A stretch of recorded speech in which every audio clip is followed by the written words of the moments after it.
A terrifying discovery in a trash bag. It was 5:45 a.m. when Carl Stenson, a sanitation worker for the Houston City cleanup crew, started his usual round in the bustling neighborhood of Midtown. The early mornings were always Carl's favorite: quiet streets, the smell of freshly brewed coffee from nearby diners, and the occasional good morning nod from joggers pacing the sidewalks. But this particular morning was different. As Carl pulled his truck alongside an alley near Main Street, he noticed a large, overstuffed black trash bag sitting awkwardly next to the usual line of bins. Nothing too unusual. Sometimes people dumped bulky waste out on the curb without thinking twice. But there was something off. The bag wasn't just overfull, it looked distorted, lumpy in a way Carl hadn't seen often. Worse, a strong, pungent odor seeped through the bag, an acrid mix of something burned, spicy, almost like overcooked meat, but with a rank edge that made his nose wrinkle. Carl paused. He'd dealt with some awful smells in his 20-plus years on the job, but this one lingered, unsettled him. "Damn, someone's gotta clean their fridge out better," he muttered, shaking his head. Putting on his thick gloves, Carl bent down, grabbed the bag by its twist-tied end, and hoisted it up to toss into the back of his truck. But before he could let go, the bag shifted. Not like trash shifts, not like something liquid seeping to the sides of an overpacked sack. It was a heavy, solid thud, like a bowling ball slamming against the plastic. Carl froze. He stood there for a second, staring at the bag. Something instinctual, something primal, told him to stop. "What the hell?"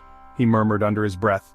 Slowly, he set the bag back down on the pavement, his hands trembling slightly now. Telling himself it was probably nothing, he crouched to inspect the bag further. The cheap plastic strained against its contents. Corners stretched taut as though something angular tried to push through. And then there was the smell again. It wasn't spoiled food anymore. It had a sharpness to it, like metal, and something thicker beneath. Something wrong. Carl couldn't shake it. He pulled out his pocket knife, tracing its dull edge along the edge of the plastic bag. One quick slice opened part of the seam. At first he saw nothing but a reddish oily residue coating the bag's interior, but then he peeled back the ripped flap further. Jesus Christ! Carl stumbled back, dropping the knife and nearly slipping on the damp pavement. Inside the bag was something he wished he could unsee. Nestled among a thick, greasy mess were fragments of what looked unmistakably like human limbs. A forearm, mottled and pale at one end, thickened with flesh and sinew at the other. There was even the faint outline of a tattoo partially burned into taut skin. Carl staggered to his feet. His heart pounded in his chest, drowning out the distant hum of passing cars. He grabbed his radio. "Dispatch, this is Carl Stenson, city cleanup crew. I need the police down at the alley along Main and—" "Holy hell, just send someone fast." "What's the issue, Carl?" came the tinny crackle of the dispatcher. It's a situation. I think it's human remains. In a trash bag. Jesus, I think someone's been—" He trailed off, unable to finish his thought. His breakfast threatened to come up in the back of his throat. Within minutes, police sirens broke the still morning air. 3 patrol cars and a crime scene van pulled into the alley, orange and blue lights flashing. Officers stepped out cautiously, hand radios crackling as they secured the area.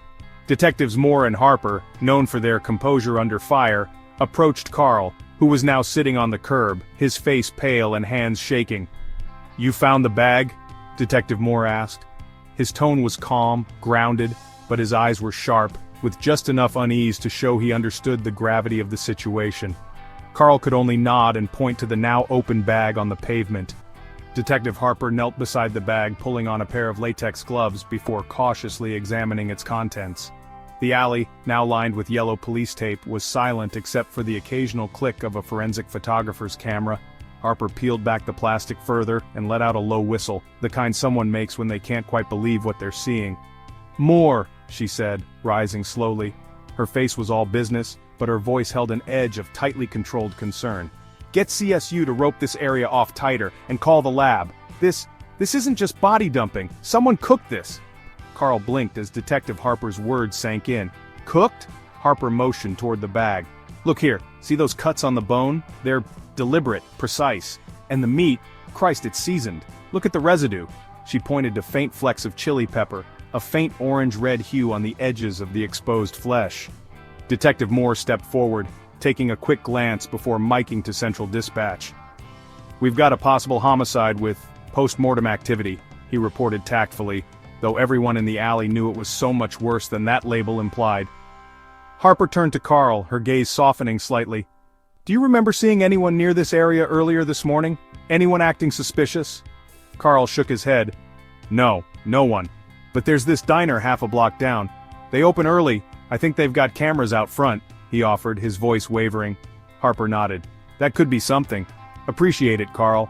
And hey, get some water, all right? You've been through enough for one morning." As the alley bustled with teams collecting evidence and canvassing nearby streets, the gruesome discovery became the top headline across Houston's news outlets. The sergeant would later joke grimly that the day had only started, but for Carl Stenson, it would haunt his nights forever. And as Detective Harper zipped up her jacket against the chilly morning air, she glanced at the dumpster one last time. "You know more," she said quietly. "I've got a bad feeling this isn't the last bag we're going to find." Conclusion from the forensics. Inside the Houston Police Department's forensics lab, the atmosphere was tense but meticulously focused. Dr. Emily Carter, the lead forensic pathologist, leaned over the steel examination table, her gloved hands carefully dissecting a fragment of what had once been a human forearm. Fluorescent white lighting cast a clinical glow on the pieces of flesh laid out before her team. Around her, colleagues worked at microscopes, logged evidence, and prepared reports. The gruesome nature of the discovery hadn't shaken Dr. Carter. If her years in the field had taught her anything, it was to stay detached long enough to find the truth. "Okay, everyone," she said, her voice cutting through the silence like the soft hum of medical equipment. "Let's focus on what we know so far. Bring everything over here." Several hours in, the team had gathered enough evidence to start piecing together the narrative behind the gruesome bagged remains found in the Midtown alley. It was one thing to see stray bones and charred flesh, it was another to sift each detail to uncover intent. Dr. Carter glanced down at the unnaturally glossy fragments arranged almost like puzzle pieces. Using tweezers, she lifted a sliver of meat coated in what seemed to be a residue of chili flakes and oil. It wasn't just smell, it was unmistakably seasoned. "This isn't ordinary post-mortem dismemberment," she murmured, taking notes into her recorder. "It's deliberate, this is calculated." "Deliberate how?" Allison Kirk, one of her junior assistants, shifted uncomfortably nearby. She'd seen gruesome cases but couldn't shake the nauseating familiarity of the smell coming from the remains. It wasn't the typical rot of decomposition. It reminded her of something simmering on a stovetop. Emily straightened up, gesturing toward the exposed humerus bone. "See here, these incision marks? They're sharp, smooth, and controlled. Whoever did this knew exactly how to cut through flesh and joints. This wasn't done in haste." She grabbed a pointer and dragged it along a set of identical grooves on another section of bone. "These cuts match. Whatever tool was used, a sharp chef's cleaver maybe, was repeatedly brought down with precision. These aren't random hacks, someone knew anatomy." Allison frowned. "Like a butcher? Or someone trying to look like a butcher," Emily replied, rotating a large bone under the overhead light. "But that's not the worst of it." She pointed out faint char marks along the edges of the bone. "These were exposed to heat, high heat. We're looking at boiling or roasting, likely to destroy tissue and adjust its natural decay, and it was spiced, likely to mask the smell. What they didn't count on was—" She paused, letting the full grimness of the revelation sink in. "The unmistakable chemical signatures." Emily's voice lowered as she reached for her recorder again. "Preliminary chemical analysis shows traces of chili pepper extract, garlic oil, and what appears to be powdered cumin scattered on several surfaces of muscle tissue." There was silence in the room as the implications washed over the team members like a cold wave. "Hang on, you're telling me they—" Allison's voice cracked slightly. She looked away, swallowing before continuing. "They actually cooked someone?" Dr. Carter didn't answer immediately. Her expression was grim, but her hands never stopped moving as she carefully examined a partially burned tattoo on what seemed to be a severed forearm. "I'm not telling you anything the evidence isn't already screaming at us." She gestured at another charred fragment now on display under the microscope. "Intentional cooking explains a lot. The spices do more than just obscure the smell. They could mislead anyone who wasn't paying attention. They wanted someone like Carl Stenson to think this was waste from a restaurant, a bag filled with animal meat leftovers just tossed carelessly into an alley. But why go to such extremes?" asked one of the newer technicians, Jason. He was huddled near the evidence photography station, his pale face still registering disbelief. "Why not, I don't know, dump it in the woods or bury it somewhere like all the other psychos you read about?" Emily dropped her gloves into a disposal container and sighed, turning to give Jason a level look. That's the million-dollar question, isn't it? Every killer has a motive, even if it's buried in a deep pit of madness. Her gaze hardened as she motioned toward a sealed evidence bag containing a particularly well-cut piece of thigh. This one doesn't just want the body to disappear, they're playing with what they leave behind. It's a game. Or maybe... She paused, glancing at her assistant. Maybe it's a message. The gravity of her words sank in, and no one spoke for a moment. The quiet hum of the lab equipment filled the emptiness before Allison finally broke the silence. What about the DNA analysis? Can we identify the victim? That's already in progress, Emily confirmed, gesturing toward a PCR machine humming quietly in the corner. Based on early findings, we're looking at a young adult female, likely between the ages of 25 and 35. Unfortunately, we won't have a name until we can cross-reference our results with missing person reports. But, she added, frowning slightly, our victim isn't malnourished or exceptionally small. The traces of cosmetics and jewelry remnants suggest she was likely middle class or working professional. You think it could be related to the missing realtors? Allison asked, suddenly remembering the recent string of disappearances reported across Houston. 3 young female professionals all vanishing right after going to meet clients? The timing adds up, Emily replied.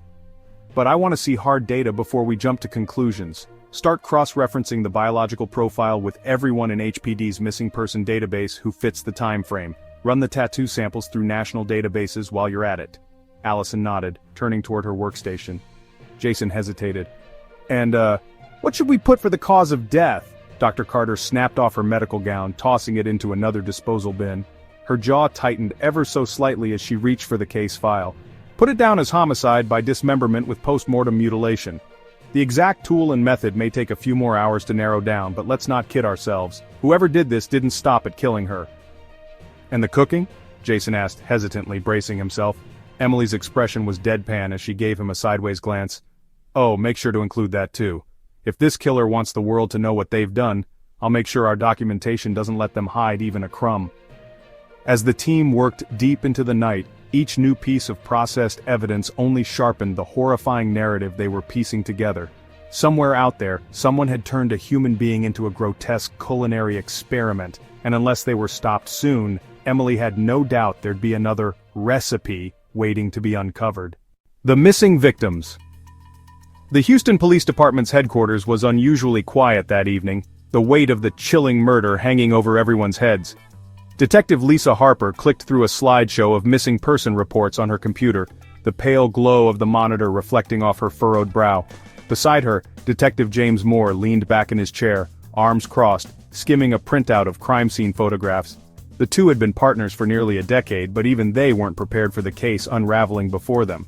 I'm just saying, Moore began, his voice edged with frustration. We're not dealing with some spur-of-the-moment crime here. This guy, or guys, planned every step. Between the cooking, the spices, the way they disposed of the body, that's not just creepy, it's organized. Lisa nodded, barely lifting her eyes from the screen. Yeah, but let's go back to the victims. This isn't random, there's a pattern. We just haven't figured it out yet. She clicked on the most recent missing person report, Karen Matthews, a 27-year-old real estate agent who had disappeared only 2 weeks prior. Karen's smiling face stared back from the file photo, a professional headshot with carefully styled blonde hair. Karen Matthews, filed missing by her sister 3 days after she didn't show up to her weekly family game night. She was last seen meeting a client at a property on Greenwalk Drive, never came home. Moore leaned forward, resting his elbows on the desk. Real estate agents, that's a weird coincidence, right? What about the others? Lisa opened another case file. Emily Ruiz, 29, a realtor who disappeared 3 weeks ago. Same thing. Meeting a high-value client at a property over on Broadwell Avenue. Her car? Left in the driveway. Her phone? Turned off an hour after she went missing. Harper clicked again, the third profile popping up on the screen. And then there's Jessica Tran, 26, last seen showing a house in a gated community near Willow Heights about a month ago. She texted her friend about feeling excited because the buyer seemed serious. That was the last anyone heard from her. Moore whistled softly under his breath. 3 women, all real estate agents, all vanished within a month. You think they're connected? Lisa shot him a look. Think? Come on, James. 3 young women in the same profession, lured under nearly identical circumstances, it's not a coincidence. He frowned. But why real estate agents? What's the angle? Lisa tapped the keyboard, pulling up maps connected to the 3 cases. Each pin marked where the women were last seen. Think about their job. They meet with strangers all the time. They rely on client trust for their livelihood. All it takes is the right bait, a buyer promising an all-cash offer, something too good to resist. So, someone poses as a buyer, sets up the meeting, and that's it? Moore tilted his head. Still feels like a gutsy move. You'd think someone would notice if the location didn't check out or something felt off. That's the thing, Lisa countered. The predator knows what they're doing. They pick spots, empty properties, places without security cameras where no one would notice anything amiss. Realtors are used to being flexible, to meeting people wherever it's convenient to close a deal. That makes them easy targets. Moore drummed his fingers against the table, staring at the screen. Okay, but what happens after? I mean, if we're tying this to the bag in the alley, this guy isn't just killing them. He's doing something else, something worse. Lisa winced but didn't respond. The image of the seasoned, cooked remnants in the trash bag was burned in her mind. The spices, the cuts on the bone, it all screamed premeditated and barbaric. And there's another thing, Lisa added after a moment. None of them reported feeling threatened ahead of time. No requests from suspicious clients to meet late at night, no nervous phone calls to friends. They walked into this willingly. Moore raised an eyebrow. Could be that the killer came off as non-threatening. Probably someone who looks professional, or at least knows how to charm them into letting their guard down. Or, Lisa said darkly, it's someone who profiles women in this profession specifically, someone who understands their routines, knows their vulnerabilities. We could be looking at someone who's done this before, with other victims we haven't even tied to this case. Their conversation was interrupted by knocking at the office door. A uni entered, carrying a stack of files. Detectives, these are all calls related to missing realtors in the last 2 months. There are over 20 reports. Most didn't turn into full missing persons cases, but they might involve suspicious activity. Lisa and Moore exchanged a glance. Thanks, Lisa said, taking the stack. She flipped through the reports. Most were uneventful, clients that ghosted appointments, buyers who left strange messages, but one caught her eye. A report involving a woman named Andrea Moore, another agent who had experienced a strange interaction earlier that month. She's alive? Moore asked, noticing the same detail. Lisa nodded. Apparently, yeah. Says she felt uncomfortable during a showing with 2 male clients. She said one was overly pushy, wanted to check out the basement alone, asked if she worked alone often. When she stepped outside to take a call, they left without any explanation. She filed this almost as a joke. A joke? Moore muttered. Lucky she got out of there. Lisa nodded grimly. Maybe we can get more details from her. She could have been the next victim and she doesn't even know it yet. Moore stood and grabbed his jacket. Well, let's not waste time. If this guy's out there and already got 3 victims, hell, maybe even more, he won't stop unless we stop him. As they left the office, Lisa couldn't shake the thought gnawing at her. The evidence painted a horrifying picture. There wasn't just one killer. This felt bigger. A deliberate, methodical system designed to deceive, ambush, and destroy. And the worst part wasn't that Karen, Emily, and Jessica had vanished. It was that they'd trusted whoever took them. If this person could convince 3 women so easily, how many others were out there, ready to answer the wrong call? The killer's sophisticated modus operandi. Detective Lisa Harper sat across from Detective James Moore in the cramped conference room of the Houston Police Department. The whiteboard to their side was cluttered with photos, timestamps, and crime scene locations connected by red marker lines that crisscrossed like spider webs. Each line pointed to one stark conclusion. Whoever was behind these murders was methodical, calculated, and terrifyingly intelligent. Lisa broke the silence, tapping her pen against a file folder. We're not just dealing with a killer, she said, her voice low but firm. This is someone who understands deception. They plan every move, not just the murders but the aftermath. Moore leaned back in his chair, chewing the inside of his cheek. Yeah, like dumping bodies in trash bags that look like restaurant waste? That's not luck. That's someone who knows how to blend into the chaos. Lisa nodded. Exactly, let's break down their pattern. She stood and flipped over a sheet of paper on the whiteboard, revealing a list of tactics they'd identified. 1. The perfect cover. What stands out first and foremost, Lisa began, pointing at the list, is how they choose the properties. They aren't picking homes at random. They target places that are either abandoned or for sale but rarely visited. No cameras, no witnesses. Moore frowned. Okay, but how do they even find these places if they're not in real estate? They've got to have some inside knowledge, right? Maybe, or maybe not, Lisa replied. Remember, we found multiple disposable burner phones during our search of the trash-strewn alley, and I'll bet my next paycheck they're using real estate classified ads, Craigslist, Zillow, even private agency websites. These killers are scoping properties like buyers. Well, Moore muttered, tapping his thumb against the table, real estate agents already have their guard down meeting strangers. These killers know the setup, offers of all cash deals, fake identities. They say exactly what a desperate seller or agent wants to hear. Lisa added, and we're not talking one-offs. The way they move points to more. They have counterfeit IDs, burner phones, and probably fake signatures on bogus emails. It's not amateur hour with these folks. 2. Luring the victims. Moore leaned forward, rubbing his temples. All right, walk me through how they're actually luring people. Lisa gestured to the photos of the 3 victims pinned across the board. They're targeting agents directly. They set up meetings under the guise of being high-interest buyers. A couple, maybe posing as business partners. They're creating urgency. Think about it. All 3 women mentioned quick cash offers. Moore winced. Those victims weren't just baited, they were reeled in by pros. Subtle confidence, no red flags. I'll bet they even dressed the part. Lisa nodded in agreement. Exactly. The ambiguity is key. When you're willing to offer a high purchase price and cash up front, trust isn't questioned, you're welcomed with open arms. Moore sighed. It's the hunting ground, isn't it? Realtors are like perfect prey. They rely on trust, flexibility. They're all but conditioned to meet buyers on their terms. They know these women's schedules. Lisa's voice was cold now. Her hand traced one of the lines on the board. They arrange meetings at just the right time, often when the agents feel safe enough to go alone, but too early or too late for witnesses to get involved. 3. No loose ends. The part that gets me, Moore said after a beat, there's never anything left behind. No fingerprints, no identifiable DNA, no eyewitnesses. It's by design, Lisa replied, her tone hardened with frustration. The remains were found packaged like food waste, mixed with spices to obscure the decomposition smell. This isn't just about hiding the body, it's about delaying identification. Moore's fingers tapped rhythmically on the edge of the table. But the spices, Lisa, the freaking spices! Why go to the trouble of cooking and laundering the evidence like that? Lisa folded her arms across her chest. They aren't just cooking the body to hide the smell, it's psychological. This is about control. The killers are erasing the victim. Not just their life, but their identity. When we found the first bag, you know who they reminded me of? Don't say it, Moore grumbled. I'm saying it, Lisa said firmly.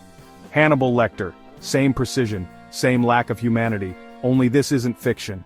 Moore groaned softly. Wonderful. We're up against Lecter, but he's got 2 accomplices instead of a jail cell. 4. Tactical evacuation. Which brings us to their escape and cleanup, Lisa continued. She waved her hand at a diagram depicting the layout of the crime scenes. These killers clearly have a moving operation. They aren't tethered to one place. One day they're in Midtown, the next, they're dumping garbage 2 counties over. Moore raised an eyebrow. Okay, but scaling this kind of setup? Cooking bodies? Transporting them? That's gotta require serious equipment. Exactly, Lisa agreed. They prepare ahead of time. Based on the burn marks and residue at the previous scene, they're buying portable cookers, heavy-duty knives, and industrial trash bags. My guess? They purchase these things piecemeal from different stores, so no one remembers selling everything to the same 2 guys. And the burner phones, Moore added. They plan everything down to the damn text messages, makes them harder than hell to track. 5. Psychological manipulation. They also prey on trust, Lisa said, suddenly looking more weary. These weren't women who'd have agreed to shady back alley deals. They targeted victims in their own professional arenas. They made themselves look trustworthy. Charming, Moore muttered bitterly. They knew how to read people. He turned his chair to face Lisa more directly.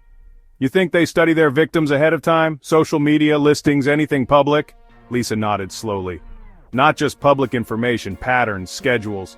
Realtors often post when they're showing houses or list weekly open house dates. If you're an organized psycho, that's a gold mine. 6. Keeping them on the move. All right, Moore said, standing and pacing. We've got hunters with fake names, partners who seem professional and no traceable patterns. So what's next? Next, Lisa said, her voice grim. We figure out where they're gonna strike next. They're methodical, but it's a double-edged sword. The more they strike, the easier it is to map their routine. Moore stopped pacing, turning back toward the board. Okay, but their escape routes? No cameras ever catch them entering or leaving with the victims. They must time it perfectly, Lisa added. And they're masking their movements with chaos. Restaurant districts, trash night schedules, bulk waste pickups. Anywhere public but overloaded by noise and people. Moore was quiet for a moment before he spoke again. Let's face it, Lisa, these aren't just murderers. These are predators. They've built a system. Lisa closed the file she was holding and met his eyes. If we want to take them down, we'll need a system too, and we better make it bulletproof. The room lapsed into silence as the two detectives stared at the board, each knowing they didn't have much time. Somewhere out there, two killers were already planning their next meeting, their next victim, their next meal. Clues from surveillance cameras. Back at the Houston Police Department, a cluster of detectives crowded into the dimly lit tech room, the hum of electronics buzzing quietly in the background. The faint glow from multiple high-definition monitors illuminated the space as Detective Lisa Harper leaned in closer, her elbows resting on the edge of the desk. Typing furiously, the department's tech analyst Greg Dawson queued up footage he'd pulled from a nearby ATM camera. "All right," Greg said, spinning slightly in his chair to face the detectives. One of his hands clutched a Diet Coke while the other frantically adjusted the playback settings. Footage from 3 different angles, all within a mile of the alley where the body bag was found. It's not perfect, but it's a start. Lisa crossed her arms, glancing sideways at James Moore, who was already massaging his temples. "I'll take any start we can get," she murmured. Greg hit play. The grainy footage showed a man in a dark hoodie and a baseball cap stepping up to the ATM. Despite the poor quality, the body language screamed one thing: deliberate concealment. Every movement was calculated, the way he tilted his head downward, hands hidden in the pockets of his hoodie until the last possible second. Beside him another figure stood watch, taller and similarly dressed, his face obscured by a mask and sunglasses. "These guys are pros," Greg muttered, flicking his wrist to pause the video at the exact moment the shorter man withdrew what appeared to be cash. "This, right here, is at the ATM on Junction Avenue. Timestamp is 1 hour after Karen Matthews' credit card was reported active. They pulled out $500 in cash." "Let me guess," Moore interjected. 2 minutes tops and they were gone." Greg nodded. "Exactly 2 minutes. Watched the footage 3 times to be sure. Minimal exposure time. In and out like clockwork." Lisa sighed heavily, eyes narrowing on the screen. "Let's rewind. That second guy—" She motioned for Greg to back up the footage a few frames, freezing at the moment the taller man glanced down the deserted street. "He's got security duty written all over him. This wasn't just random, they planned who does what down to the second." "Right, so hoodie guy handles the withdrawal," Moore remarked, leaning in closer to the monitor, "while his buddy makes sure no one approaches. They didn't just stumble into this ATM, they cased the area first." Lisa tapped the edge of the desk with her nails, staring intently at the taller figure's stance. "The way he's standing," she muttered. "Feet wide apart, ready to move fast, hands not in his pockets like he's carrying something. A knife? A weapon? Or maybe just hyper-cautious." "I'll enhance the frame," Greg said, bringing his fingers down on the keyboard. After a few keystrokes, the still tightened and sharpened slightly.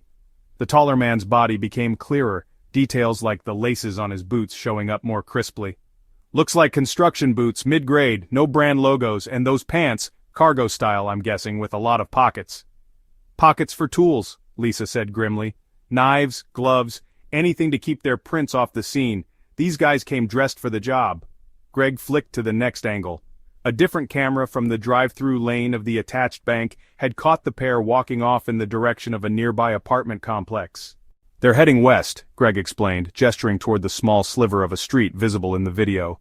"Matching that to geographic data, the alley where the bag was dumped is about a 10-minute walk from here. No vehicles spotted." "No car," Moore repeated, chewing the corner of his lip. "So they're mobile, not tied to a specific vehicle, makes it harder to track them. Could be cruising on foot for now or doubling back to pick up a car further away." Lisa leaned back in her chair, pressing the tips of her fingers together as she thought. "Okay, pause here. Greg, any other footage? Traffic cams? Stores?" Greg nodded quickly, switching feeds. "This one comes from a convenience store down the block. They walked past 20 minutes before the ATM stop." The new footage popped up, slightly clearer but no less disturbing. The two men sauntered down the sidewalk, heads tilted down, their faces hidden by their disguises. The taller man carried what looked like a duffel bag slung over his shoulder. "What's in the bag?" Moore murmured, more to himself than anyone else. Lisa didn't answer immediately. Her stomach twisted as she played out the possibilities in her mind. Tools of the trade, knives, cleaning supplies, anything to maintain their disturbingly meticulous methods. Wait, hold on a second, Lisa said suddenly, squinting at the screen. That duffel bag. Greg, zoom in, the side there. What's that logo? Greg recentered the frame and magnified. A faint, nearly smudged symbol could be made out on the lower left corner of the bag. It looked like a cheap gym bag with a sports team logo. High School Eagles, Greg read, squinting himself. Yeah, that's the athletic logo for West Side High, not exactly something you'd pick up at Macy's. Cheap and inconspicuous, clever, Lisa whispered. But it narrows things down. Check West Side High, alumni rosters, staff, even gym sales if you have to. If one of them has a connection, it might link back to the killers. What about footage after this feed? Moore cut in. Do we know where they went after the ATM? Greg hesitated. That's where it gets trickier. They didn't show up on any nearby street cams. It's like they vanished. Lisa furrowed her brow, staring hard at the screen. Not vanished. They planned the route. What's nearby? Any bus stops, trains? What's at the end of that alley? Greg pulled up a map quickly. There's a service parking lot near 8th Avenue, no cameras. They could have picked up a second duffel or even stashed a disguise change there. Moore exhaled sharply. Great. So they're doing costume changes mid-getaway now. Lisa shook her head. It's not just the disguises, James. It's the execution. These guys have been doing this for a while. They don't just plan for the crime. They plan for every second after it, from evasion to disposal. No time wasted, no mistakes. Which tells us something, Moore said, nodding slowly. They're not panicking. There's no rash decisions here. They've got rules they play by. Rules, Lisa replied, almost to herself. Her eyes stayed locked on the screen as the two shadowy figures disappeared onto the black and white footage's horizon. We figure out their playbook and maybe we can stop them before this city finds another bag. Gruesome crime concealment tactics. The forensics lab was filled with a suffocating silence, broken only by the quiet hum of machinery and the occasional shuffle of papers. Detective Lisa Harper stood at the far end of the room, staring at a table strewn with evidence bags and forensic samples under harsh fluorescent lights. Next to her was Dr. Emily Carter, the department's lead forensic pathologist, meticulously scrolling through her notes. Across the table, Detective James Moore leaned forward, studying close-up photographs of the butchered remains. One word kept echoing in Lisa's head. Deliberate. This isn't just about killing someone, she murmured, breaking the silence. Her tone was controlled, but heavy with unease. This is someone who enjoys the process, the effort they go through to conceal the evidence. It's not just functional, it's obsessive. Obsessive is an understatement, Dr. Carter said without looking up from her samples. Every step of this feels intentional. There's no sloppiness, no oversight. They're not just hiding their tracks, they're making sure every breadcrumb is impossible to trace. Moore, crouching beside the board filled with crime scene photos, tilted his head and grumbled.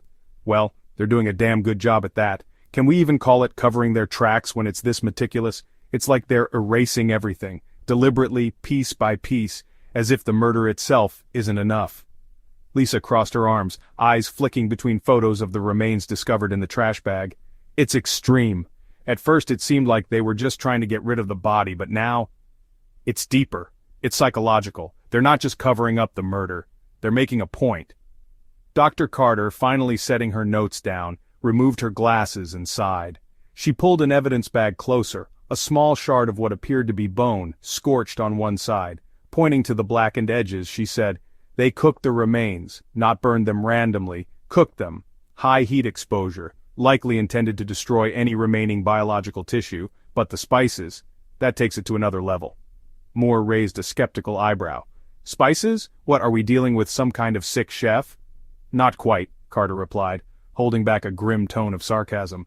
The choice of seasoning, chili powder, cumin, garlic oil, these aren't random kitchen scraps. Whoever did this understood that these spices wouldn't just mask decay. They'd mislead the people handling the aftermath.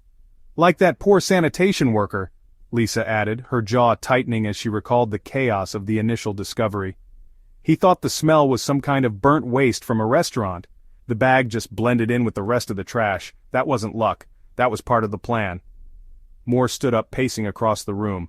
Okay, so they chop the body, cook the pieces, and throw the parts into these industrial black trash bags, add some spices to make it smell like kitchen waste. But why cooking? Why go that far? I mean, what kind of psycho spends time doing this? Carter fixed him with a level stare, her voice unwavering. Because it delays investigation. The cooking, the smell, the effort. They want the body to be mistaken for something else entirely. By the time someone realizes it's human remains, decomposition has already set in enough to complicate testing. It's time. That's the currency they're buying. That's damn chilling, Moore muttered, stopping at the edge of the table, running a hand through his hair. It's more than just time. They're taking control. Hell, cutting someone up would have worked on its own, but this isn't just about hiding, it's about rewriting the scene. Lisa cut in, nodding. Exactly. They're not just erasing evidence, they're manipulating how the evidence will be perceived when it's found. It's psychological warfare on anyone investigating the case. It throws us off balance. And they're good at it, Carter added pointedly. From the cuts on the bone to the way the remains were handled, they didn't just chop up the body. The marks are clean and deliberate, precise dismemberment. Someone with training, maybe butchery skills or at least a strong understanding of anatomy, did this, and then they finish with the cooking. High heat, likely industrial equipment or portable burners, something controlled. Moore let out a low whistle as he leaned back. You're saying this wasn't some half-assed backyard grill operation? We're looking at someone who came prepared for this? Absolutely, Carter replied, nodding. This wasn't improvisation. Even the trash bags, they're not just cheap department store finds. We ran tests, industrial-grade, puncture-resistant polyethylene, designed to hold weight without tearing. Lisa's eyebrows shot up. So they've got an equipment set up too, cookers, knives, and now specific trash bags? That's a whole system. It goes beyond the tools, Carter said as she began to rifle through her notes. We found residue in some of the tissue samples, trace elements of cleaning supplies mixed with the spices. My guess? They wiped down the area afterward using caustic solutions, probably bleach-based, nothing too aggressive, just enough to sterilize evidence while keeping it subtle. They didn't want to leave behind so much as DNA from their environment. That tracks, Lisa murmured, nodding slowly. The crime scenes we do have, they're incredibly pristine. There's no blood splatter, no cleanup smears, like the person was never there to begin with. It's almost too clean. Moore leaned forward, his face drawn tight. So what are we saying here? This isn't just one guy losing his mind, losing control and panicking. We've got someone who's methodically following a playbook, someone who knows forensics, maybe even enough to stay 2 steps ahead of us. Exactly, Carter responded. Every knife mark, every burn, every clean surface, it's calculated. They're covering their tracks better than some of the most seasoned killers I've seen. And the cooking, Lisa added darkly, isn't just about concealment, it's about desecration. It's one thing to kill someone, it's another to treat their remains like butchered meat. It sends a message to anyone who finds it. Or stops them, Moore said, voice tense. Dr. Carter stood and walked to the wall of photos, tapping one of the close-ups of the trash bag contents found in the alleyway. You know what's worse? She said softly. The lengths they've gone to? This feels like practice, refinement. I'd bet this isn't the first time they've done this, or the last. A chill filled the room. Lisa exchanged a glance with Moore. The weight of that possibility bore down on both of them. If this is practice, Lisa muttered, her voice low, then whoever this is, they're only getting better, and next time they'll disappear even further into the cracks. That's why we don't wait for a next time, Moore said firmly, his fists tightening. We chase them now before they perfect their damn system. The failed ambush. The conference room buzzed with tension at Houston PD. Detective Lisa Harper had her arms folded tightly across her chest, her brow furrowed as she studied the glowing screen of the projector at the front of the room. A bank statement was highlighted on the wall, the timestamp showing a recent withdrawal from Karen Matthews's stolen credit card. Next to it was surveillance footage from an ATM, the same 2 figures in disguises they'd analyzed earlier. Across the table, Detective James Moore tapped his pen anxiously against his notebook.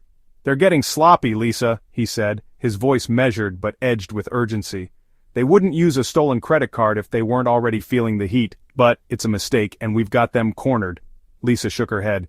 I don't believe that for a second. Sloppy? No. This kind of move feels deliberate. They know we're watching them, James. Using Karen's card is reckless. But it's calculated recklessness. They're either baiting us or worse, testing us.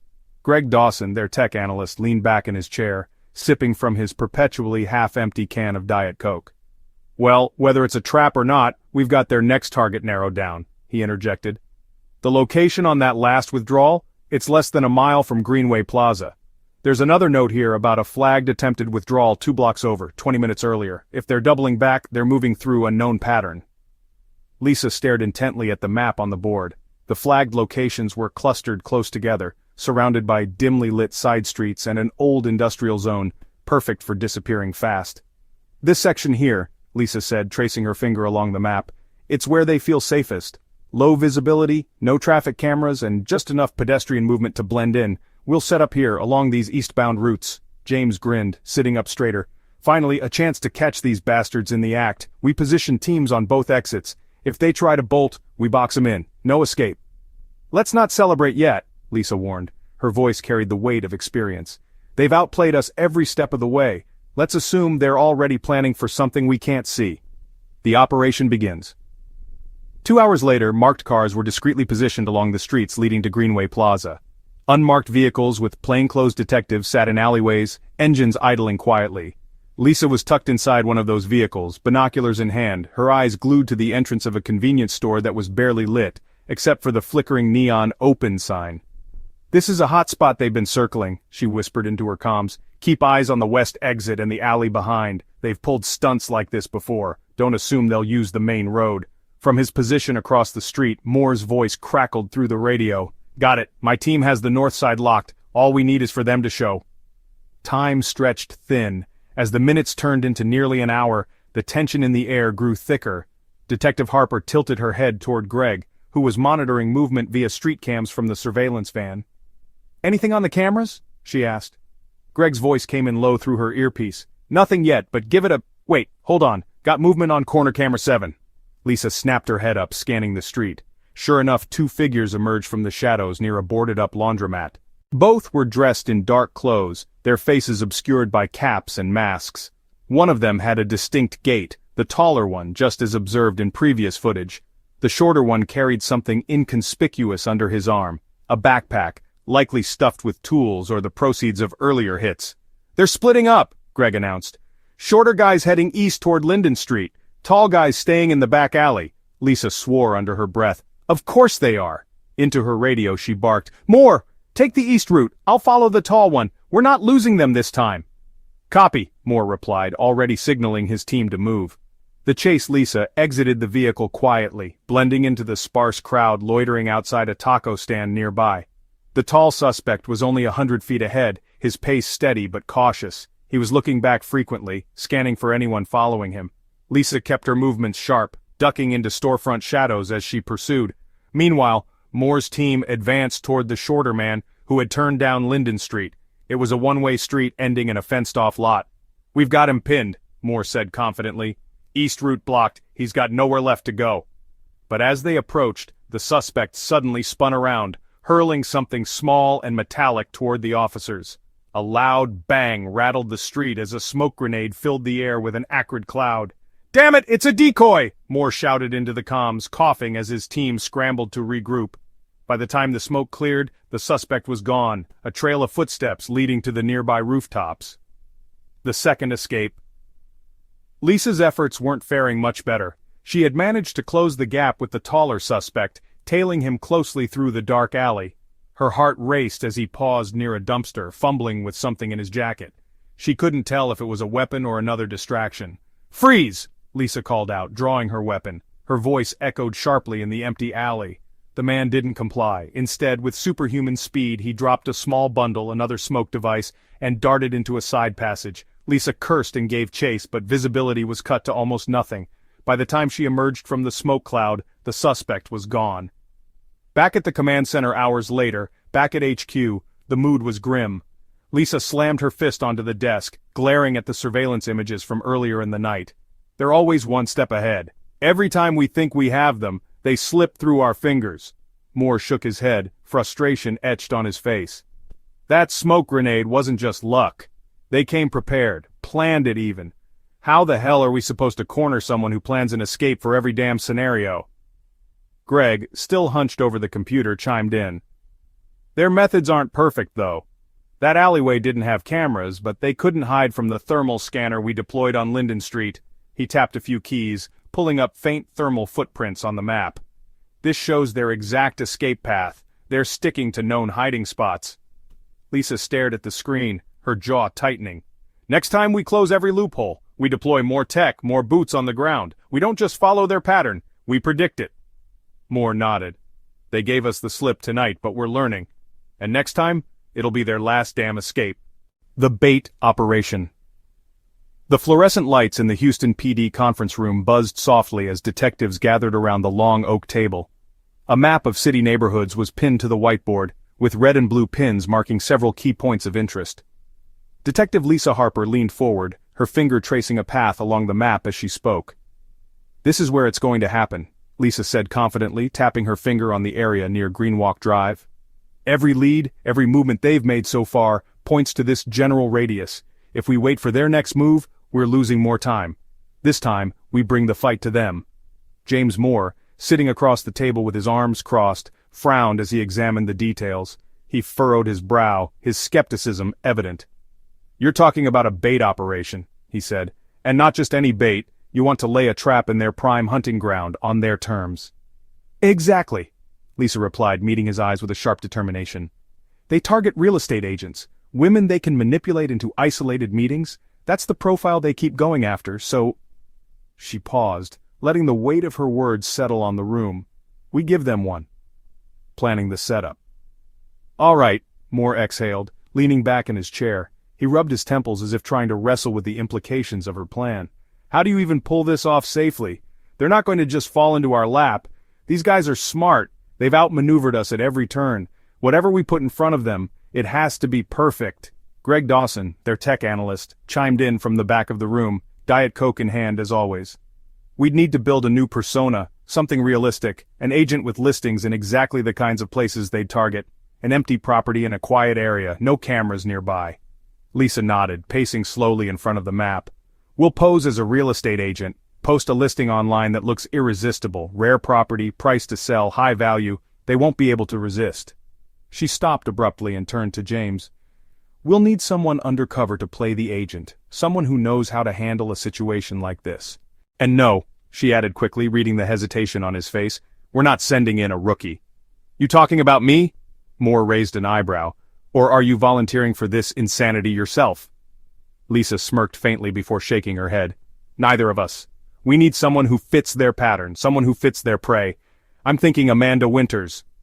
Amanda, a seasoned undercover officer with years of experience infiltrating dangerous operations, was standing by the door. At this moment she stepped into the room, exuding confidence. "Way ahead of you," Amanda said, holding up a freshly printed real estate license. "I've already got the credentials, and I've been brushing up on how to sell houses. You'd be surprised what you can learn in 2 weeks." Building the trap. Within 48 hours, the team had crafted Amanda's entire persona. Allison Reed, an experienced but approachable real estate agent looking to unload a prime suburban property quickly. Flyers were made, online postings were strategically placed on forums and classified sites, and phone calls were carefully coordinated with Greg monitoring every word for inconsistencies. "This is the perfect bait," Greg said as he pulled up the listing on his laptop, showing the glossy photos of the staged home. "Quiet street, recently renovated, asking slightly below market value. It screams desperate seller. If they're watching real estate markets online like we expect, this will pop up on their radar." "They'll bite," Lisa said confidently. She turned to Amanda, who was now fully immersed in her Allison Reed character, practicing scripts for phone interactions. "Remember, they're going to come off as polite, maybe even overly friendly at first. That's their thing, disarming their target. You'll need to play the part but stay sharp." Amanda nodded. "Don't worry, once they're in my sights, I'll make sure they get exactly what they're looking for." The meeting days later, Amanda's burner phone buzzed. It was a new number. Greg flagged the call immediately and the room fell silent as they all listened in on the conversation through the live feed. "Hi, this is Allison Reed," Amanda answered, her voice warm and professional. "How can I help you?" The voice on the other end was male, calm, and unnervingly polite. "Ah, yes, Miss Reed," he said, introducing himself as Simon. "I saw your listing online and I'd love to see the property. Cash buyer, so I'd like to move quickly." Amanda nodded as she scribbled notes on a pad of paper, her voice steady despite the tension building around her. "Of course, Simon. When works best for you? We could meet at the property tomorrow morning if that's convenient." The man hesitated, his calm tone suddenly sharpening. No, I'd prefer tonight. Late evening if possible, less traffic." Amanda's stomach tightened. That request fit the killer's profile perfectly. Late meetings, isolated locations, she mimicked hesitation to sell the role. "Well," she said, It's not my usual practice, but for a motivated buyer like you, I can make an exception. Let's meet at 8:30 tonight. As soon as the call ended, the room came alive with activity. They're biting, Greg confirmed, monitoring the signal. Burner phone, untraceable, but the pattern matches, it's them, executing the bait operation. By nightfall, the property was swarming with undercover officers and surveillance equipment. Hidden microphones were placed throughout the house, thermal scanners were set up outside, and SWAT officers waited in nearby vans ready to spring into action. Amanda arrived first, dressed in a simple suit and carrying a clipboard. She parked her car visibly in the driveway to create the illusion of being alone. On the comms, Lisa's voice crackled. "You're good, Amanda. We've got eyes on everything. Just focus on playing your part." At 8:45 p.m., headlights cut through the darkness as a black sedan pulled up outside the house. Two men stepped out, both wearing understated clothing, their faces partially hidden by shadows. "Confirmed 2 targets," Greg whispered through the comms. One of the men approached Amanda, his smile disarming yet cold. "Miss Reed, thank you for meeting us on such short notice. This is my associate Eric." Amanda smiled politely, stepping back to lead them inside. "Of course, anything for a potential buyer." The air inside the house felt like it was vibrating with the tension of what could happen next. Amanda moved seamlessly through her pitch, gesturing to the remodeled kitchen and large backyard, as the men subtly exchanged glances. "They're reading the space," Lisa muttered into her comms, "probably checking for surveillance or security." Then one of the men made his move. "Mind showing us the basement?" he asked abruptly, his tone shifting slightly, more commanding yet trying to sound casual. Amanda froze for half a second, then nodded. "Right this way," she said, leading them toward the stairs as she slipped her hand into her pocket, gripping the panic button hidden there. "Ambush in action!" She pressed it. Within seconds, the front and back doors burst open simultaneously. "Police, don't move!" Lisa's voice roared as officers poured into the house. The two men froze for a split second before splitting in opposite directions. The taller man shoved Amanda backward, sprinting toward the back door, while the shorter one pulled a knife from his jacket. "Down!" Moore shouted as he tackled the armed suspect, pinning him to the ground. The taller man, meanwhile, was met with SWAT officers surrounding the backyard. An electrifying moment of chaos ended abruptly as both suspects were subdued and handcuffed. Lisa stalked into the room, her adrenaline still pumping. She looked down at the suspects and said coldly, "Thought you'd outsmart us again, huh? Not this time."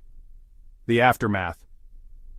Back at HQ, Amanda sat in the break room, sipping a cup of coffee. "Another day at the office?" she joked, though her hand still trembled slightly. Lisa walked in, patting her on the back. "You handled yourself perfectly. We got them because of you." Moore leaned against the door frame, smirking. "Maybe next time don't let one of them shove you around. You're making us look bad." Amanda laughed, shaking her head. "Next time, let's hope there isn't one." And with that, the Houston PD had their suspects. And finally, a fracture in the wall of silence surrounding the case. The dramatic hostage rescue. The sun had dipped below the Houston skyline when the call came in. A frantic woman's voice on the other end of a 911 line sent shockwaves through the department. "My sister! She's missing! She never came back from her showing and—" Her voice cracked. "And I got a text from her phone just now. It wasn't her. I know it wasn't her." Detective Lisa Harper's phone buzzed as the lead dispatcher relayed the details. When the name appeared on screen, Andrea Moore, Lisa's stomach dropped.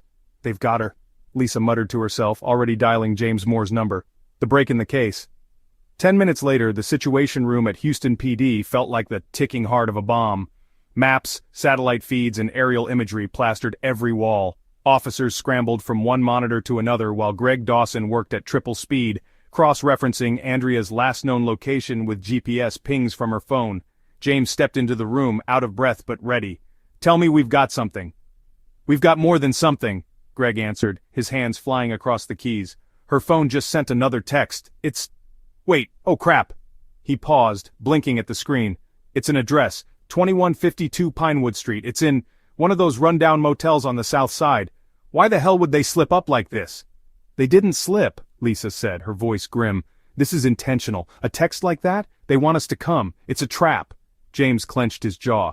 "Trap or not, we don't have a choice. If Andrea's still alive, we move now." Lisa hesitated for a moment, weighing her words. "We need full SWAT involvement. I don't care if this is bait. We're not walking into another smoke bomb scenario like last time." "Already called them," Greg said, not looking up from his typing. "They're en route now. ETA 10 minutes.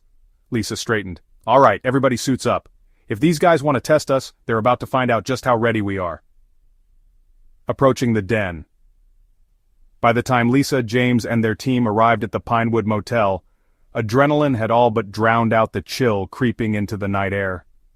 The area around the motel was eerily quiet, no bystanders, no late-night travelers, just a flickering fluorescent sign that buzzed faintly in the background. SWAT vehicles flanked the parking lot, their doors open as officers in tactical gear adjusted their positions. Drones hovered silently, feeding live video streams to Greg's laptop inside the tech van parked nearby. "They're holed up in room 208, Greg's voice crackled over the comms. "Multiple heat signatures. Best guess, 2 suspects, 1 hostage, no additional movement." Lisa glanced at Moore. "Basement level or second story?" "Second," Greg confirmed. "They've got windows, but we've got snipers in position covering the north and west exits. No way they're getting out that way." James shifted his weight, his rifle slung across his chest. "All right, Harper, what's the play here? Kick the door down or try to negotiate?" Lisa's eyes narrowed as she stared at the dingy, poorly lit facade of the motel. Time was slipping through their fingers. "No negotiation," she decided. "These guys don't want to talk, they want to prove a point, and Andrea doesn't have that kind of time." The standoff.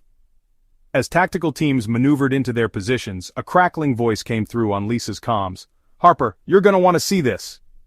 A drone camera feed showed one of the suspects through the motel's side window. He stood tall and broad-shouldered, dressed in dark clothes, holding a knife that still glinted under the faint lighting. In his other hand, he clutched what appeared to be Andrea's phone. Behind him, Andrea sat duct-taped to a chair, her face pale but her chest moving with shallow breaths. The second suspect, a wiry man with a shaved head, paced back and forth in the tiny room, waving a boiling kettle dangerously close to Andrea's head. Lisa's knuckles whitened as she gripped her comm device. "They're not just threatening her. They're playing with her," she whispered. James's jaw tightened. "We're not letting them walk out of here," Greg's voice interjected over the line. "Hold up. Tall guy has a gun on the table, right next to him. Lower caliber handgun, but still functional. If he reaches for it when you breach the room, this gets messy fast." Lisa nodded sharply. "Noted. Moore, I want you with Team 1. Secure the window access. If there's an opening, take it. Disarm or disable the wiry one before he pours that water. I'll go in from the front with Team 2. "Got it," James replied, already signaling the SWAT team around him. Go time 3 knocks broke the silence. One of the suspects shouted from inside the room. "What do you want? I know you're out there." Lisa's voice was calm, measured, but firm. "We just want to talk. No one needs to get hurt." A tense silence followed.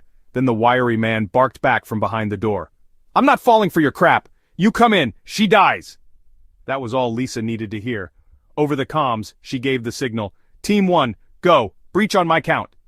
With a thunderous crash, James's team shattered the second-story window milliseconds before Lisa herself kicked the motel room's flimsy door off its hinges. The rescue chaos erupted.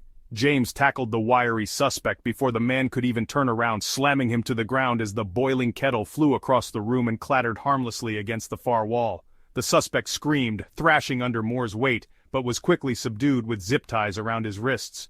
Lisa and the rest of Team 2 rushed in from the front. The taller suspect lunged for the gun on the table, but before his hand could reach it, Lisa fired a single, precise round into his shoulder. The man screamed, collapsing to the floor. The room exploded with shouts, commands for surrender, cries of pain from the suspects, and Andrea's stifled sobs as Lisa quickly freed her from the chair. "You're safe now," Lisa said firmly, pulling the tape from Andrea's wrists and helping her to stand. "We've got you." The aftermath SWAT officers hauled the 2 suspects into waiting patrol cars as paramedics checked on Andrea inside the tech van. James leaned against the nearest squad car, his hands resting on his knees as waves of adrenaline wore off. Lisa approached him, her expression weary but triumphant. "Well, we got her out." James straightened, motioning toward Andrea. "She okay?" Lisa nodded. "Physically, yeah, but it's gonna take time. We both know no one walks away from something like this unscarred." He let out a slow breath. "And these 2? What's the over-under on them actually giving us something useful during interrogation?" Lisa smirked faintly. "Not much, but hey, at least they're behind bars now, not out there hunting someone else. That's a win." James grinned, shaking his head. "You always see the silver lining, don't you? Someone's gotta," she quipped before heading back toward the tech van. And as the night settled over Houston, the team finally allowed themselves a brief moment to breathe. knowing full well that there would be more battles ahead and that this victory, while significant, wasn't the end. The suspects caught. The morning sun broke through the blinds of the Houston PD office, but inside, the energy was far from relaxed. The team had been awake all night, sifting through the tangled threads of evidence after the dramatic hostage rescue. The two suspects, finally in custody, were now the focus. Detective Lisa Harper stood at the coffee machine, gripping a steaming cup like it was the only thing tethering her to reality. Across the room, Detective James Moore flipped through stacks of files, his tone sharp and focused as he ran through their next steps with the team. These two, Mark Collins and Eddie Grant, their IDs check out, they've got arrests in other states, armed robbery in Louisiana, assault charges in Oklahoma. These guys are pros, Moore said, his voice low but tense. But nothing. He held up a file and tapped it for emphasis. Nothing like this. Lisa approached the conference table, her eyes fixed on the evidence board crowded with photos of the suspects, crime scenes, and victims. That's what's throwing me. These two? They were running smash-and-grab operations a year ago. And now, suddenly they're... She gestured toward the gruesome crime scene photos. Doing this? Moore looked up from the file, his hand brushing over his tired face. Yeah, where did the leap happen, huh? It's like a switch flipped, from robbing liquor stores to cooking goddamn human remains. His voice carried a blend of disbelief and exhaustion. They escalated, Lisa replied simply, pacing the room. Somewhere, someone taught them how to make this shift, this level of control, the precision. We're not looking at impulsive outlaws anymore. The interrogation, round 1. Downstairs in the narrow, dimly lit interrogation room, Mark Collins sat at the metal table. His wrists were cuffed, his posture defiant, his mouth twisted into a smug smile that made Lisa's blood boil. James stood beside Lisa behind the one-way mirror, watching their suspect through the glass. Look at this guy. Not a care in the world. Thinks he's untouchable. Lisa tapped her fingers on the clipboard she carried, her expression cold. Well, he's about to find out just how wrong he is, she said, nodding toward James. Let me take the lead. This one likes to play games. I'll play back. Lisa stepped into the room, the heavy door clicking shut behind her. She dropped the folder she carried onto the table with enough force to make Collins flinch slightly, though he quickly masked it with that same infuriating smirk. Mark Collins, age 32, armed robbery, retail theft, assault, Lisa began, her tone clinical, detached. Yet despite all that, you're working your way up to the big leagues now, huh? She leaned in slightly, her eyes boring into his. Kidnapping, murder, looking pretty bad for you, Mark. Mark chuckled, shaking his head. You don't know a damn thing, he said, his voice low and gravelly. You think this is my first rodeo? Lisa tilted her head, feigning curiosity. Explain it to me then, she said, inching closer, her tone dropping to almost a whisper. You're not dumb, Mark. You know where this is going. You think you're gonna outsmart us? Or maybe you think Eddie's gonna convince the jury it was all your idea. That wiped the smirk off his face. Eddie doesn't have the balls, he snapped, his eyes narrowing. Well, someone here did, Lisa shot back, her tone sharpening. Because you just spent months terrorizing women, dismembering bodies, and serving them up like leftovers. She leaned in further, her voice low and growling. So tell me, Mark, who taught you how to pull that off? Because you sure as hell didn't come up with it yourself. Collins's confidence wavered ever so slightly, the muscles in his neck tensing as he shifted in his seat. He stayed quiet, his jaw tightening. Meanwhile, interrogating Eddie Grant. At the same time, in the adjacent interrogation room, Eddie Grant wasn't faring much better. Unlike Collins, Eddie's bravado dissolved the moment handcuffs tightened around his wrists in that dingy motel. And now, under Detective Moore's watchful eye, he was an anxious mess. This isn't me, Eddie blurted as soon as Moore stepped into the room, his voice cracked, his fingers twitching against the table. I didn't kill anyone, man! You gotta believe me! Moore sat down across from him, folding his arms and staring Eddie down with measured calm. You didn't kill anyone? All right, Moore said casually, leaning back in his chair. Then why's your DNA all over that damn trash bag? Eddie's face went pale, his words caught in his throat, and he stammered.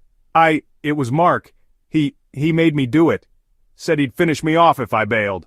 James leaned forward suddenly, his eyes piercing Eddie's. So what? You stood there scared while Mark butchered those women? That's all you've got for me, Eddie? Or are you telling me you helped? No! Eddie screamed, slamming his fists on the table in a panic. I didn't touch them! He stopped mid-sentence, his lip trembling. You just what, Eddie? Moore pushed. Drove the car, tied the duct tape, carried the trash bags? Enlighten me, because you being an accessory to murder doesn't exactly make you innocent. Eddie dropped his head, his shoulders slumped in defeat. I drove. That's it, okay? I didn't touch them. He said it was a job. That's all I thought it was. A job. Moore scribbled on his notepad, letting the silence hang long enough to make Eddie squirm. Well, Eddie, he said finally, you're gonna have plenty of time to think about that job from inside a prison cell. Maybe forever. Putting the pieces together.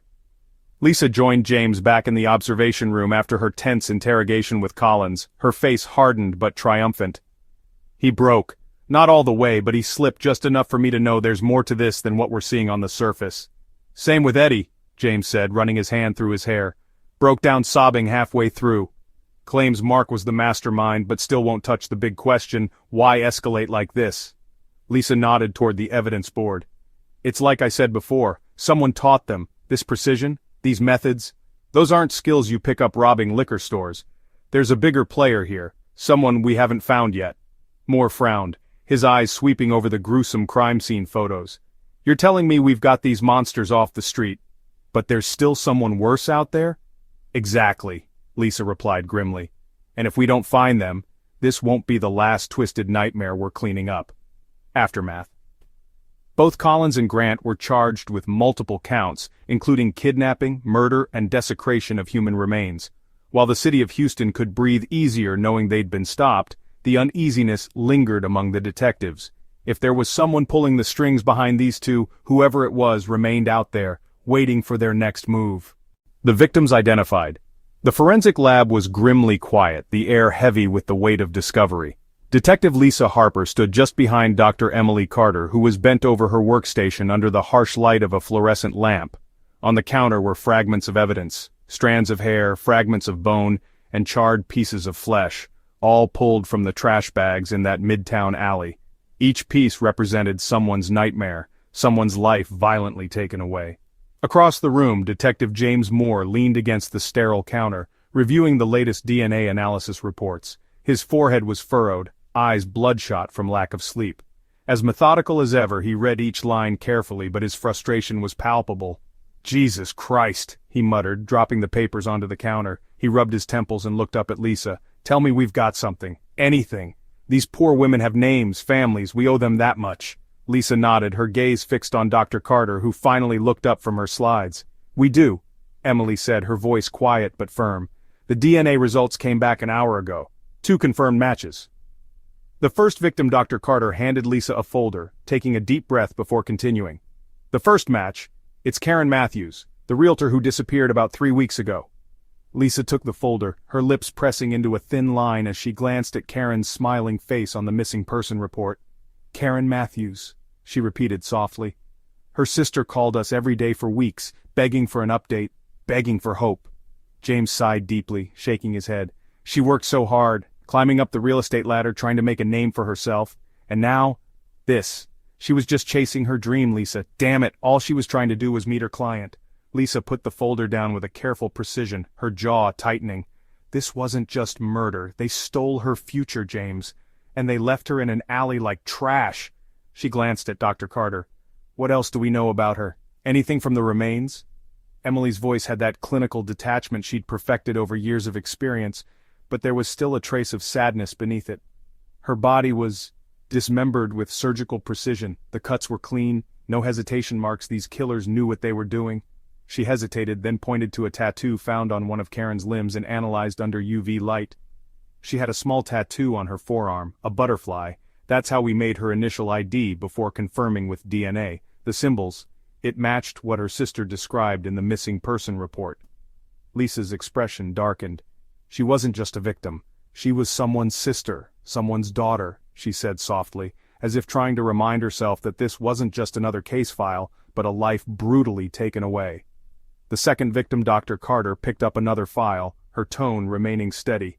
The second ID we have, Emily Ruiz, another real estate agent. She vanished a little over a month ago. James pinched the bridge of his nose and let out a slow, frustrated breath. This lines up with the others, he said bitterly. Same profession, same tactics. They lured her somewhere, isolated her, and then... He trailed off, shaking his head in exasperation. Lisa opened the folder, looking at Emily's photo. She was young, vibrant, with a radiant smile that seemed to leap off the page. She was only 29, Lisa whispered. Her eyes scanned the page where Emily's husband had reported her missing after she failed to come home from showing a property. She was married. Carter nodded slowly. The husband provided some key information early in the investigation, confirmed the unusual meeting with a cash buyer, who seemed too good to be true. By the time he realized something was wrong, it had already been too late. James slammed his hand lightly against the counter. "So what gave her away? Was it the same setup? Burn marks? Cooking attempts?" His voice was rising, agitated by the killer's grotesque methodology. Dr. Carter gestured to a piece of evidence that lay sealed in a transparent bag. Her identification came from partial dental records, but yes, the patterns are identical. Her remains were exposed to high heat, likely cooking, but not just for disposal. This was ritualistic. The cuts on her bones, they're identical to Karen's. Same tool, same precision. It's almost like they were following a blueprint. Jesus, James muttered, dragging his hand down his face. They treated her like she was nothing, just another body. Lisa's face was stone cold, her hands balled into fists at her sides. She wasn't just another body, she had people who loved her. She had a life. We're putting these bastards away for her, for all of them. Reaching out to the families hours later, Lisa and James sat in the precinct's break room, their conversation muted and solemn. Lisa had just gotten off the phone with Karen's sister, and though she'd delivered countless death notifications over her career, this one left a particularly heavy weight in her chest. "She cried so hard, James, she couldn't even get full sentences out," Lisa said, staring into her untouched cup of coffee. James leaned his head back against the wall, his own demeanor somber. Emily's husband refused to hang up, said he wanted to hear everything we knew, every detail, even if it hurt. James paused, exhaling slowly. "I don't think they'll ever be able to move on from this."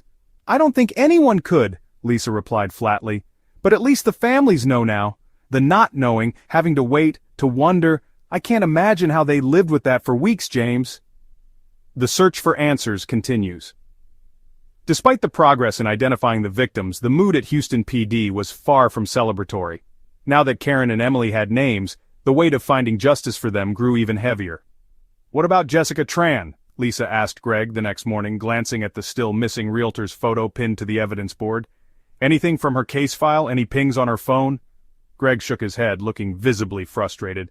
"Nothing yet. We've got search warrants issued for additional properties the suspects may have accessed, but so far not much."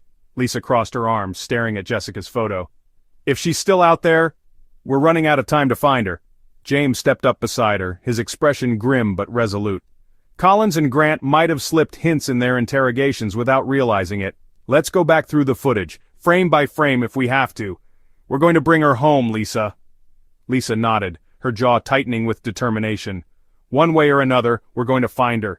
And for Karen and Emily, those bastards are going to answer to every single thing they did." The case closed, but the pain remains.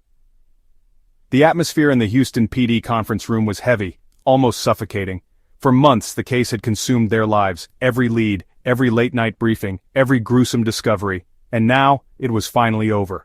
Mark Collins and Eddie Grant had been sentenced to death for their crimes. The courtroom decision had sent waves across the country, drawing both relief and reflection. The justice system had spoken, but for Lisa Harper and James Moore this was no victory lap. Lisa leaned against the edge of the table, tracing her hand absent-mindedly across the wood. The evidence board, once cluttered with photos of victims, crime scenes, and suspects, had been wiped clean, yet to her, it wasn't empty. It felt like a ghost still haunted the space. "It's done," she murmured, not looking up. "We got them." James sat slouched in a chair nearby, hands clasped together as he stared blankly at a coffee cup in front of him. "Yeah," he replied after a long pause, his voice heavy with exhaustion. "We got them. But for what? Karen Matthews is still gone. Emily Ruiz, gone. Jessica Tran, we found her too late.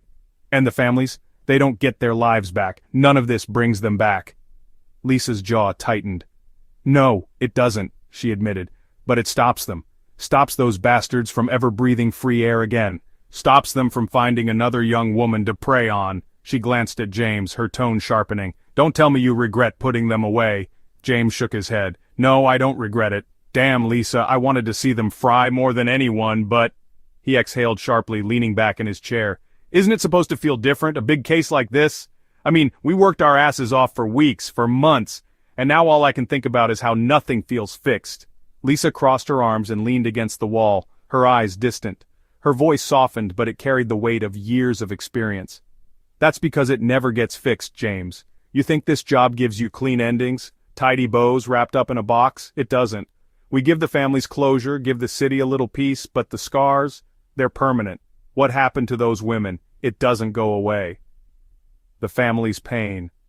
Across town, Karen Matthews' sister Lee sat on the front steps of her house as reporters buzzed around the neighborhood like flies. Her phone had been blowing up since the sentencing, messages of support, interview requests, unsolicited words from strangers online. But none of it mattered now. Detective Lisa Harper had stopped by to check in, standing quietly beside Lee as she stared into the distance. "You don't have to talk to the media," Lisa said gently, watching Lee rub her temples. "They'll get tired and go back to whatever story grabs headlines tomorrow." Lee let out a small, hollow laugh. "Yeah, but I won't, will I?" She looked up at Lisa, her voice cracking. "Every time I close my eyes, Karen's face is there. I see her smiling, I see her excited about that stupid showing, and then I see the picture you brought me when you made the ID. I see the excuse for what those people left of her." Lee's voice broke as she gestured angrily toward the reporters gathered down the street. "And all they care about is their damn story." Lisa hesitated, sitting down beside her on the steps. She placed a calm hand on Lee's shoulder. "You're right," Lisa admitted softly. "They don't get it. None of them do. But you're what matters. Karen would want you to focus on the good memories, the happy ones. Not this." Lee let out a shaky breath and buried her face in her hands. "I don't know if I can. How do you live after something like this? How do you go back to being normal?" Lisa glanced down at the cracked pavement, choosing her words carefully. "You don't," she said finally. "There's no going back, Lee. You just keep going. The pain doesn't vanish. But one day it stops crushing you. One day the good memories don't hurt anymore. They just remind you of what you loved about her, but it takes time." The squad reflects. Back at HQ, James found Greg Dawson in the tech room surrounded by computers, running simulations of old crime scene data. "What are you doing, Greg? The case is over." "I know," Greg said without looking up. I don't know, man. I keep replaying scenarios in my head like we could have done more. Maybe if we caught their pattern earlier. Maybe Jessica Tran wouldn't have been the last victim." He trailed off, shaking his head. "Stupid, right?" James sighed, dropping into the chair opposite Greg's workstation. "Not stupid. We all do it. You think Lisa hasn't run this thing through her head 1,000 times? That I haven't? If we'd caught them a week earlier, Karen Matthews might still be alive, or Emily wouldn't have had her name added to their body count. But we didn't, and you know what?" He gave Greg a tired but firm glance. "That doesn't mean we failed. It means we're human." Greg hesitated, finally turning in his swivel chair. "Yeah, but I don't think the press or the families see it that way. Feels like every mistake gets magnified when people are grieving." "I don't give a damn what the press thinks," James said, his voice gaining strength. "The families? They need someone to blame and, hell, I get that. But that doesn't mean we didn't do everything we could. This squad? We put monsters in a cage, Greg. Real ones. And for that alone, we deserve to hold our heads up." Greg bit his lip, his hand twitching toward the Diet Coke can next to him. "I guess you're right, but it still sucks." "Yeah," James muttered with a dry laugh. "It does." Closing the file. A week later, Lisa sat at her desk after hours, the precinct nearly empty. She stared at the case file sitting in front of her. After all this time, it was ready to be archived. The testimonies, the evidence, the names, the nightmares, they were all there, neatly cataloged in a single manila binder. James walked in, 2 beers in hand, and placed one in front of her. "Thought you could use this." She cracked it open, taking a swig before leaning back in her chair. "You know," she said, her voice quiet, "I always hate this part, closing the file, sealing it up like it's just another case, like it didn't chew us up and spit us out." "Because it's not just another case," James said, sitting on the edge of her desk. "It never is. But we did what we came to do. The case is closed, Lisa. The city's safer because of it." Lisa nodded slowly, her gaze lingering on the binder. "The case is closed, yeah, but the pain, the scars?" She shook her head. "Those don't close, James, not for us, not for the families." James raised his beer bottle in mock salute. "Then, here's to the ones who still try anyway, to the ones who carry that pain and make sure it doesn't happen again." Lisa smiled faintly, clinking her bottle against his. "To the ones who keep going." And with that, the binder was placed on the shelf, the file closed but never forgotten.